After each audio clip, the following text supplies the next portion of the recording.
ಸ್ನೇಹಿತರೆ, ಈ ಒಂದು ವಿಡಿಯೋದಲ್ಲಿ ನಾನು ನಿಮಗೆ ವಿದ್ಯುತ್ ಶಕ್ತಿಗೆ ಸಂಬಂಧಪಟ್ಟಂಥ ಒಂದು ವಿಡಿಯೋವನ್ನು ಮಾಡ್ತಾಯಿದ್ದೀನಿ. ವಿದ್ಯುತ್ ಶಕ್ತಿ ಮೇಲೆ ಕೇಳ್ತಕ್ಕಂಥ ಲೆಕ್ಕಗಳನ್ನು ನಾವು ಈ ಒಂದು ವಿಡಿಯೋದಲ್ಲಿ ನೋಡೋಣ. ಸೊ ಮೊದಲಿಗೆ ವಿದ್ಯುತ್ ಶಕ್ತಿ I = Q/T ಅಥವಾ Q = IT ಅಂತೇಳಿ ಅಂದ್ಕೋಬೇಕು. ಇದೊಂದು ಫಾರ್ಮುಲಾ ನಾನು ನೆನಪಿಟ್ಕೋಬೇಕು, ಬಹಳ ಇಂಪಾರ್ಟೆಂಟ್ ಫಾರ್ಮುಲಾ ಇದು. So Q = I × T. I ಅಂದರೆ ವಿದ್ಯುತ್ ಪ್ರವಾಹ, ಆಂಪಿಯರಲ್ಲಿ ನಾವು ಅಳಿತೀವಿ. Q ಅಂದರೆ ವಿದ್ಯುದಾವೇಶ, ಕೂಲಾಂಬಲ್ಲಿ ಅಳಿತೀವಿ.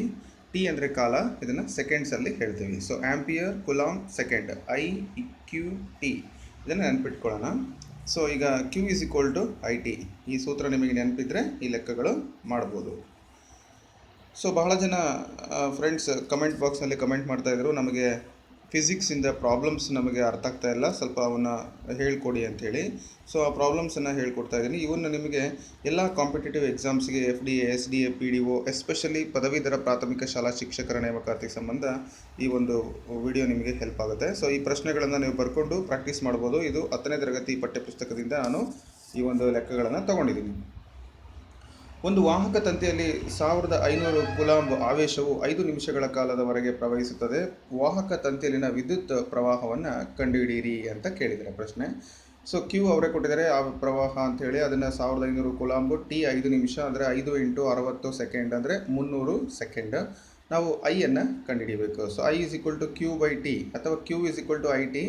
ನಾವು I ಇಟ್ಕೊಂಡು Q/T ಅಂತ ಬರ್ಕೋಬೋದು. ಸೊ Q ಅಂದರೆ 1500 / 300, 0 ಕ್ಯಾನ್ಸಲ್, 3 ಅಂದರೆ 3 5. ಉತ್ತರ 5 ಆಂಪಿಯರ್ ಆಗುತ್ತೆ. ಭಾಳ ಸಿಂಪಲ್. ಇಲ್ಲಿ ತಪ್ಪು ಮಾಡೋದು ಏನು ಮಾಡ್ತೀವಪ್ಪ ಅಂತ ಹೇಳಿದ್ರೆ, ನಾವು 5ನ್ನು ಹಾಗೆ ಬರ್ಕೊಂಡ್ರೆ ತಪ್ಪಾಗುತ್ತೆ. 5ನ್ನು 60 ಸೆಕೆಂಡ್ಸ್ ಅಂತ ಬರ್ಕೊಂಡು ಅದನ್ನು ಕನ್ವರ್ಟ್ ಮಾಡಿದರೆ ಕರೆಕ್ಟ್ ಉತ್ತರ ಬರುತ್ತೆ. ಸೊ ನೆಕ್ಸ್ಟ್ ಅದೇ ರೀತಿ ಇನ್ನೊಂದು ಪ್ರಶ್ನೆ. So B remember Q = IT, ಆ ಫಾರ್ಮುಲಾದಿಂದ ನಾವೆಲ್ಲ ಲೆಕ್ಕವನ್ನು ಬಿಡಿಸ್ಬೋದು. ಸೊ ಮುಂದಿನ ಲೆಕ್ಕ, ಒಂದು ವಿದ್ಯುತ್ ಕೋಶದಲ್ಲಿ 12 ಕೂಲಾಂಬ್ ಆವೇಶವು 20 ಸೆಕೆಂಡುಗಳ ಕಾಲ ಪ್ರವಹಿಸುತ್ತದೆ.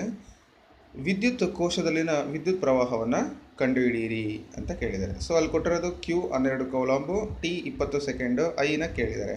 So Q = I/T, 12/20. ಸೊ ಏನಾಗುತ್ತೆ ಅವಾಗ, 20ರಿಂದ ಹೋಗೋದಿಲ್ಲ, ಪಾಯಿಂಟ್ ಇಟ್ಕೊಂಡ್ರೆ ಏನಾಗುತ್ತೆ, 0 ಹಾಕೋಬೋದು. 120 ಆಯಿತು, 26 120 ಅಂದರೆ 0.6 ಆಂಪಿಯರ್. ಇಲ್ಲಿ ಡೈರೆಕ್ಟಾಗಿ, ಯಾಕಂದರೆ ಅವರು ಸೆಕೆಂಡ್ಸಲ್ಲೇ ಕೊಟ್ಟಿದ್ದಾರೆ, Tನ ಸೆಕೆಂಡಲ್ಲಿ ಕೊಟ್ಟಿರೋದ್ರಿಂದ ನಮಗೇನು ಸಮಸ್ಯೆ ಇಲ್ಲ.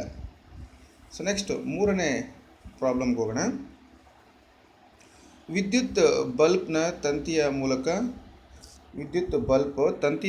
0.5 ಆಂಪಿಯರ್ ವಿದ್ಯುತ್ ಪ್ರವಾಹವು 10 ನಿಮಿಷಗಳ ಕಾಲ ಪ್ರವಹಿಸುತ್ತದೆ. ಆಗ ವಿದ್ಯುತ್ ಮಂಡಲದಲ್ಲಿ ಪ್ರವಹಿಸಿದ ವಿದ್ಯುದಾವೇಶಗಳ ಪ್ರಮಾಣವನ್ನು ಕಂಡುಹಿಡಿಯಿರಿ. ಇಲ್ಲಿ ನಮಗೆ ಕೂಲಾಂಬ್, ಎಷ್ಟು ಕೂಲಾಂಬ್ ಅದರಲ್ಲಿ ವಿದ್ಯುತ್ ಪ್ರವಾಹ ಬಂತು ಅಂತ ಕಂಡುಹಿಡಿಯಬೇಕು. Q ಅನ್ನು ಕಂಡುಹಿಡಿಯಬೇಕು. ಸೊ I ಕೊಟ್ಟಿದ್ದಾರೆ 0.5A, T = 10 ಮಿನಿಟ್. ಅದನ್ನು ಕನ್ವರ್ಟ್ ಮಾಡಿದರೆ ಸೆಕೆಂಡ್ಸಿಗೆ 10 × 60 = 600 seconds. Q = Q I × T. I ಅಂದರೆ 0.5 × 600, ಅಲ್ಲಿಗೆ 6 5 30, 2 0 ಬರೆದಿದ್ದೀನಿ. ಸೊ ಅಲ್ಲಿ ಒಂದು ಬಿಂದುವನ್ನು ಹಾಕೊಂಡು ಇದು ಮಾಡಿದರೆ ಅಲ್ಲಿಗೆ 300 ಕೂಲಾಂಬ್ ವಿದ್ಯುದಾವೇಶ ಬರುತ್ತೆ. ನೆಕ್ಸ್ಟು ಪ್ರಶ್ನೆ ಸಂಖ್ಯೆ 4. ವಿದ್ಯುತ್ ಬಲ್ಬ್ನ ತಂತಿಯ ಮೂಲಕ 300 mA ವಿದ್ಯುತ್ ಪ್ರವಾಹವು 2 ನಿಮಿಷಗಳ ಕಾಲ ಪ್ರವಹಿಸುತ್ತದೆ. ಆಗ ವಿದ್ಯುತ್ ಮಂಡಲದಲ್ಲಿ ಪ್ರವಹಿಸಿದ ವಿದ್ಯುದಾವೇಶಗಳ ಪ್ರಮಾಣವನ್ನು ಕಂಡುಹಿಡಿಯಿರಿ. ಸೊ ಇಲ್ಲಿ ಕೊಟ್ಟಿರೋದು I = 300 mA ಅಂತ ಕೊಟ್ಟಿದ್ದಾರೆ. ಸೊ mA ಅಂದರೆ ಅದನ್ನು ನಾವು ಕನ್ವರ್ಟ್ ಮಾಡ್ಕೋಬೇಕು ಆಂಪಿಯರ್ಗೆ, ಅದನ್ನು /1000 ಅಂತ ಬರ್ಕೋಬೇಕು. ಸೊ ಅದನ್ನು ಅಲ್ಲಿಗೆ ಏನಾಗುತ್ತೆ, 0.300 A ಆಯಿತು. T = 2 ನಿಮಿಷ, 2 × 60, ಅಲ್ಲಿಗೆ 120 ಸೆಕೆಂಡ್ ಆಯಿತು. So Q = IT. I ಅಂದರೆ 0.3 × 120, ಅದಕ್ಕೆ ಏನಾಗುತ್ತೆ 12 × 36 ಕೂಲಾಂಬ್ ಆಗುತ್ತೆ. ಸೊ ಇದು ತುಂಬ ಸಿಂಪಲ್ಲು ಮತ್ತು ಈಸಿ. ಅಂದರೆ ನಮಗೇನಾದರೆ ಕೊಟ್ಟಿರ್ತಕ್ಕಂಥ ವ್ಯಾಲ್ಯೂಸು ಏನಾಗಿರಬೇಕು, ಕರೆಕ್ಟ್ ಇರಬೇಕು. ಇಲ್ಲಿ ಮೊದಲಿಗೆ ನಾನು ನಿಮಗೆ ಬಿಫೋರ್ ಈ ಒಂದು ಲೆಕ್ಕಗಳನ್ನು ಹೇಳೋಕ್ಕೆ ಮುಂಚೆ ನಿಮಗೆ ಹೇಳಿದ್ದೀನಿ, I ಅಂದರೆ ಏನಲ್ಲಿರಬೇಕು, Q ಅಂದರೆ ಅದು ಕೂಲಾಂಬಲ್ಲಿರಬೇಕು, T ಅಂದರೆ ಅದು ಸೆಕೆಂಡ್ಸಲ್ಲಿ ಅಷ್ಟೇ ಇರಬೇಕು, ಇಲ್ಲಾಂದರೆ ಅದನ್ನು ನಾವು ಕನ್ವರ್ಟ್ ಮಾಡಿಕೊಂಡು ಮಾಡಬೇಕು. ಮುಂದಿನ ಲೆಕ್ಕವನ್ನು ನೋಡೋಣ. 220 ವೋಲ್ಟ್ ವಿಭವಾಂತರ ಇದ್ದಾಗ ವಿದ್ಯುತ್ ಬಲ್ಬ್ನ ತಂತಿಯ ಮೂಲಕ 0.2 ಆಂಪಿಯರ್ ವಿದ್ಯುತ್ ಪ್ರವಾಹವು ಪ್ರವಹಿಸುತ್ತದೆ. 1 ಗಂಟೆಗಳ ಕಾಲ ಪ್ರವಹಿಸಿದ ವಿದ್ಯುದಾವೇಶಗಳ ಪ್ರಮಾಣವನ್ನು ಕಂಡುಹಿಡಿಯಿರಿ ಅಂತ ಕೇಳಿದ್ದಾರೆ. I = 0.2 ಆಂಪಿಯರ್, T = 1 ಗಂಟೆ. ಅಂದರೆ 1 ಗಂಟೆನ ನಾವು 60 ನಿಮಿಷ 60 ಸೆಕೆಂಡ್ 60 ಅವರ್, 1 ಗಂಟೆ ಇಂಟು 60 ಇಂಟು 60 6 36 3600 ಸೆಕೆಂಡ್ ಆಗುತ್ತೆ. ಕ್ಯೂನ ಕೇಳಿದ್ದಾರೆ ಅವರು, ವಿದ್ಯುತ್ ಪ್ರವಾಹ ಅಲ್ವಾ, ವಿದ್ಯುದಾವೇಶಗಳು. So Q = I × T. I ಅಂದರೆ 0.2 ಇಂಟು 3600, ಅದನ್ನು ಗುಣಾಕಾರ ಮಾಡಿದರೆ 720 ಕೂಲಾಂಬ್ ಬರುತ್ತೆ. ಇದು ಭಾಳ ಸಿಂಪಲ್ ಆಗಿ ಲೆಕ್ಕಗಳನ್ನು ನಾವು ಬಿಡಿಸ್ತಕ್ಕಂಥ ಒಂದು ರೀತಿ. ಇವೆಲ್ಲವನ್ನು ಬರೆದು ಪ್ರಾಕ್ಟೀಸ್ ಮಾಡ್ಕೊಳ್ಳಿ. ಸೊ ಈ ಒಂದು ಲೆಕ್ಕಗಳು ನಿಮಗೆ ಪರೀಕ್ಷೆಗೆ ಬಹಳ ಹೆಲ್ಪ್ ಆಗ್ತವೆ. ಇಲ್ಲಿ ನಮಗೆ ಈಸಿ ಅನಿಸ್ಬೋದು, ಆದರೆ ಪರೀಕ್ಷೆಯಲ್ಲಿ ಸೂತ್ರ ಏನೂ ನೆನಪಾಗೋದಿಲ್ಲ. ಹಾಗಾಗಿ ಬರೆದು ಪ್ರಾಕ್ಟೀಸ್ ಮಾಡೋದು ಭಾಳ ಒಳ್ಳೆಯದು. ನೆಕ್ಸ್ಟ್ ಇನ್ನೊಂದು ಸೂತ್ರ ಇದೆ, V = W/Q ಅಂತೇಳಿ. W = V × Q. ಇದರ V ಅಂದರೆ ವಿಭವಾಂತರ ವೋಲ್ಟೇಜ್ ಅಂತೀವಿ, ಅದನ್ನು V ಇಂದ ಹೇಳ್ತೀವಿ. W ಅಂದರೆ ವರ್ಕ್, ಕೆಲಸ, ಅದನ್ನು ಜೌಲಲ್ಲಿ ಹೇಳ್ತೇವೆ. Q ಅಂದರೆ ವಿದ್ಯುದಾವೇಶ, ನಿಮಗಾಲೇ ಗೊತ್ತು, ಕುಲಾಂಬಲ್ಲಿ ನಾವು ಅಳಿತೀವಿ, ಅದನ್ನು C ಅಂತೇಳಿ ಕರಿತೀವಿ. So W = V × Q ನೆನ್ಪಿಟ್ಕೊಳ್ಳೋಣ. W = VQ or V = W/Q. Next ಒಂದು ಪ್ರಶ್ನೆ ಇದೆ ಅದರ ಮೇಲೆ. ವಿದ್ಯುತ್ ಕ್ಷೇತ್ರದ 2 ಬಿಂದುಗಳ ಮೂಲಕ 5 ಕೂಲಾಂಬ್ ಆವೇಶ ಪ್ರವಹಿಸುವಂತೆ ಮಾಡಲು 30 ಜೌಲ್ನಷ್ಟು ಕೆಲಸ ಮಾಡಬೇಕಾದರೆ ಆ ಬಿಂದುಗಳ ನಡುವಿನ ವಿಭವಾಂತರವನ್ನು ಲೆಕ್ಕಾಚಾರ ಮಾಡಿ. ಸೊ Q ಕೊಟ್ಟಿದ್ದಾರೆ 5 ಕೂಲಾಂಬ್, W = 30 joule, V = V = W/Q. So ನಾನು ನೆನ್ಪಿಟ್ಕೊಳ್ಳೋಣ. So V = W/Q. W ಅಂದರೆ 30/5 = 6 ವೋಲ್ಟ್ ಆಗುತ್ತೆ. ಯಾಕಂದರೆ 5 1 5 6 30. ಇದು ತುಂಬ ಸಿಂಪಲ್ ಆಗಿ ಇರ್ತಕ್ಕಂಥ ಒಂದು ಲೆಕ್ಕ. ಆದರೆ ನಮಗೆ ಆ ಲೆಕ್ಕ ನೋಡಿದ್ರೇ ಅಯ್ಯೋ ಇದು ನಮಗೆ ಬರೋದಿಲ್ಲ, ತುಂಬ ಡಿಫಿಕಲ್ಟ್ ಇದೆ ಅಂತ ಒಂದು ಭಾವನೆ ಬಂದು ಆ ಲೆಕ್ಕವನ್ನು ನಾವು ಪ್ರಯತ್ನ ಮಾಡೋದಿಲ್ಲ.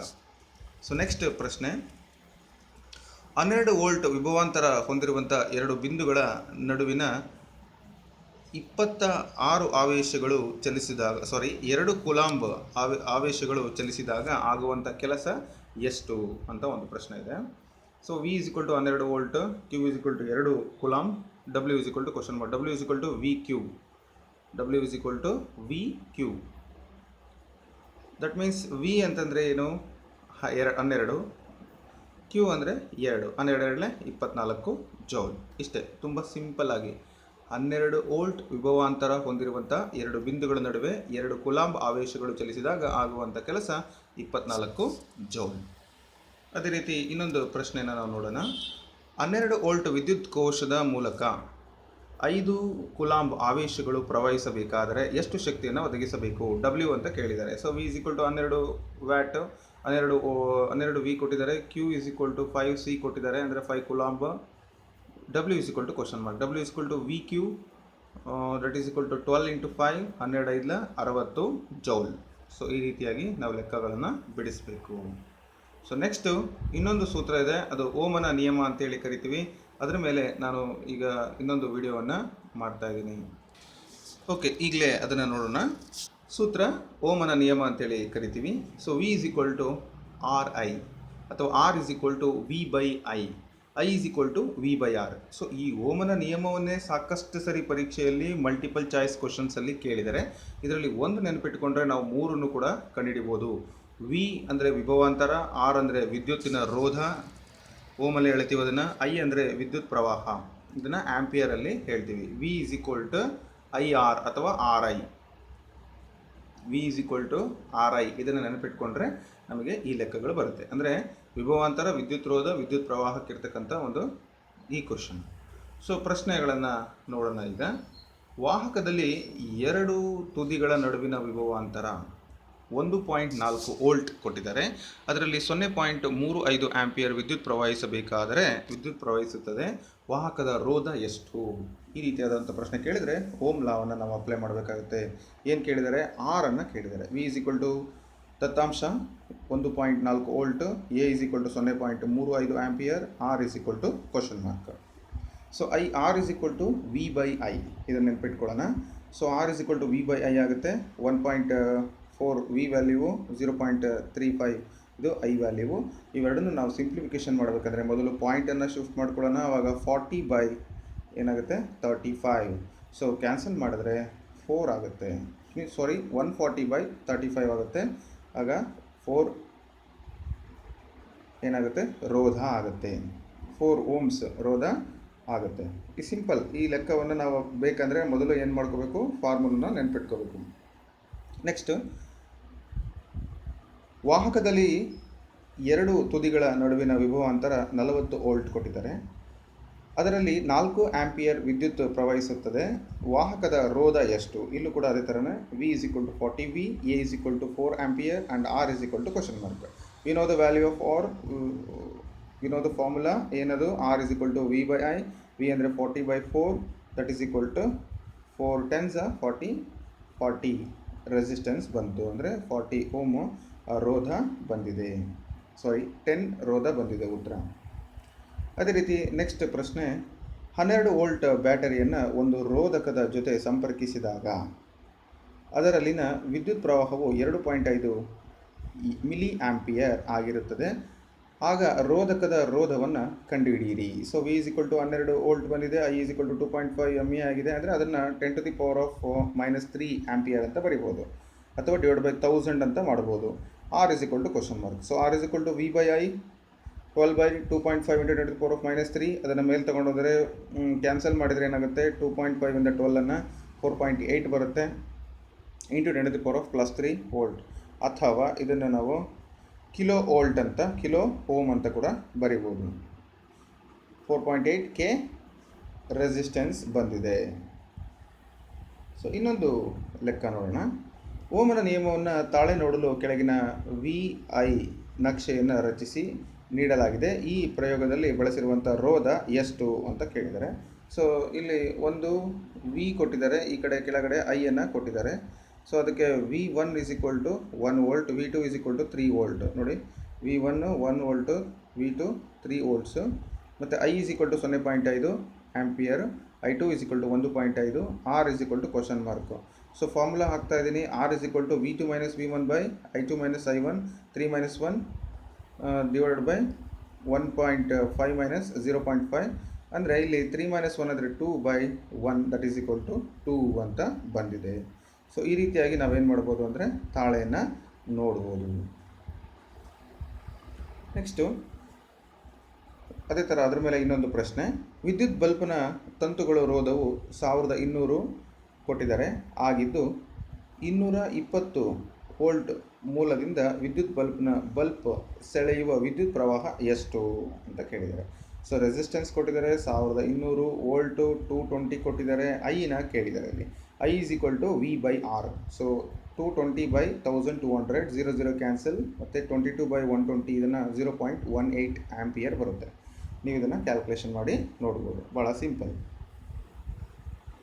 ನೆಕ್ಸ್ಟ್ ಅದೇ ರೀತಿ ಇನ್ನೊಂದು ಪ್ರಶ್ನೆ, ಹೀಟರ್ನ ಸುರುಳಿಯ ರೋಧವು 100 ಆಗಿದ್ದು ರೋಧ 100 ಓಮ್ ಆಗಿದ್ದು 220 ವೋಲ್ಟ್ ಮೂಲದಿಂದ ವಿದ್ಯುತ್ ಹೀಟರ್ನ ಸುರುಳಿಯು ಸೆಳೆಯುವ ವಿದ್ಯುತ್ ಪ್ರವಾಹ ಎಷ್ಟು?